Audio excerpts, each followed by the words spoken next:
नमस्कार। आइए सुनते हैं हिंदी साहित्य की जानी मानी लेखिका डॉक्टर शोभा घोष की लिखी हुई कहानी अग्नि श्रृंगार। पद्मिनी अपने श्रृंगार कक्ष में आदम कद दर्पण के सम्मुख खड़ी है। काली घुंघराली पलकें, कमान सी भौहें, खंजन सी आंखें और सौंदर्य की स्वर्गीय दीप्ति से प्रकाशित मुखमंडल, रूप की गौरव गरिमा और प्रकाश से दर्पण ही नहीं, पूरा श्रृंगार कक्ष आलोकित हो उठा। क्या यही वह सौंदर्य है जिसकी सुरभि कश्मीर से कन्याकुमारी तक पूरे देश में फैली हुई है? क्या यही वह रूप है जिसकी गंध पा यवन सम्राट अलाउद्दीन लौलुप भौरे की तरह मेवाड़ का चक्कर काट रहा है? रूप की गंध, मादकता और आकर्षण कभी कभी कितना घातक होता है, कितना जहरीला।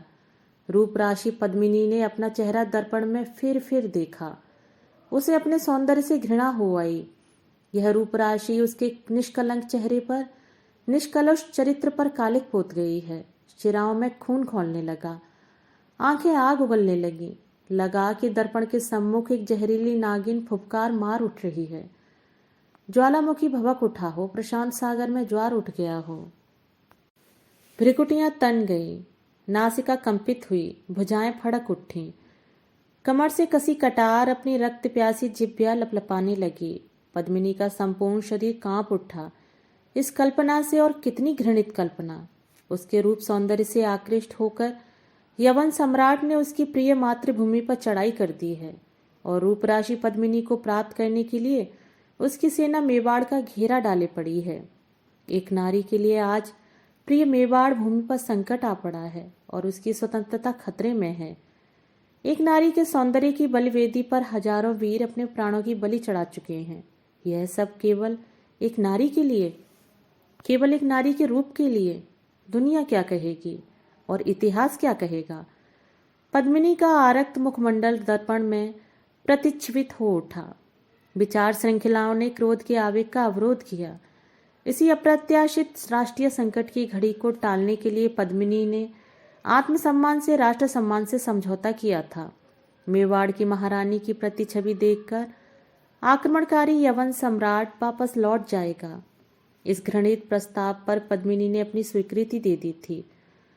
पर यवन का विश्वास, आक्रमणकारी का आश्वासन भोले राजपूतों का कोरा भ्रम सिद्ध हुआ।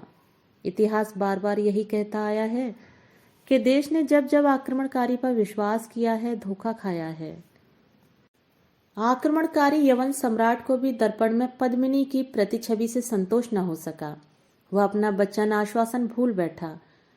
रूप राशि पद्मिनी को अंकशायनी बनाने का यवन सम्राट का निश्चय और सुदृढ़ हो गया।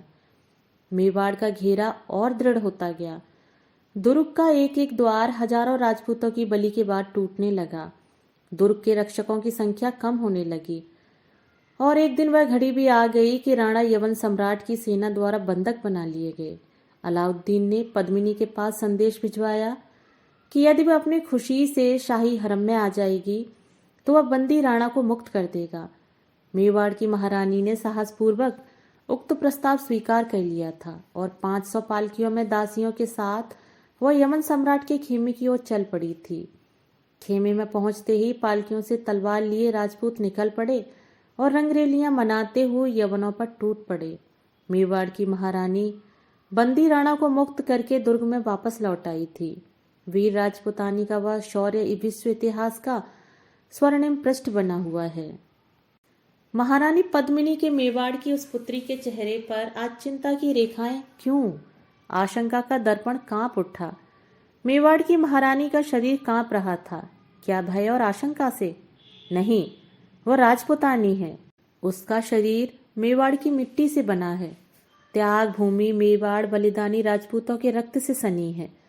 मातृभूमि की मर्यादा, पूर्वजों की गौरवशाली परंपरा अक्षुण्ण रहेगी। राजपूतों के जीवन में भय और आशंका के लिए स्थान नहीं है। मेवाड़ की रक्त रंजित धरती उसकी संतान है, इसकी माँ की रक्षा करना जानती हैं। यह मिट्टी बार बार लहू की धार से सींची गई है। आज मेवाड़ की मिट्टी फिर अपना मूल्य मांगती है। हम प्राणों के रक्त से मातृभूमि की मर्यादा की रक्षा करेंगे। क्षण भर में ही महारानी ने अंतिम निर्णय कर लिया। मुखमंडल गर्भ से दीप्त हो उठा, बक्ष फूल उठा, भुजाएं फड़क उठी। दर्पण गौरवान्वित हो उठा। महारानी अब भी दर्पण के सम्मुख खड़ी थी।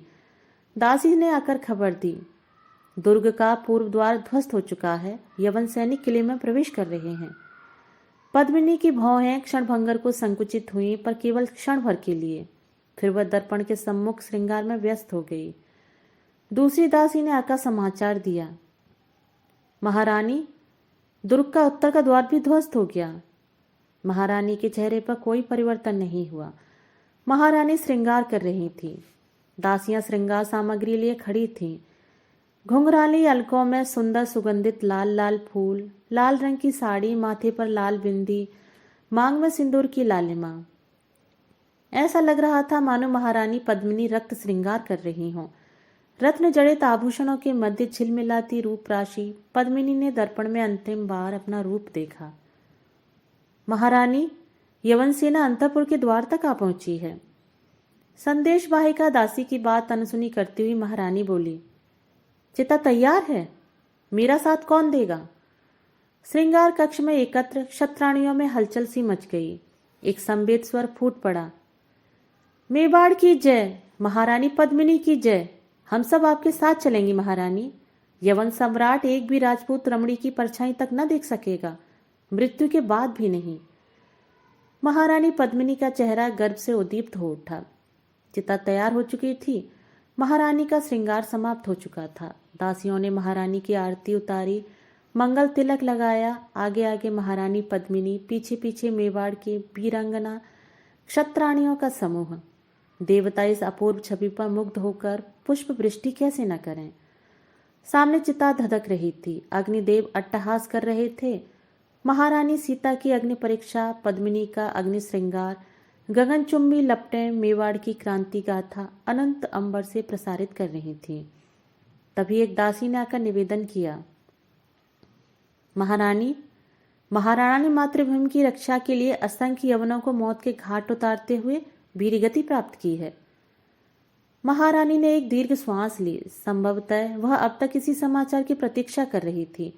महारानी पद्मिनी ने मेवाड़ को, अग्नि देवता को और फिर मेवाड़ कुलकेतु महाराणा को प्रणाम किया।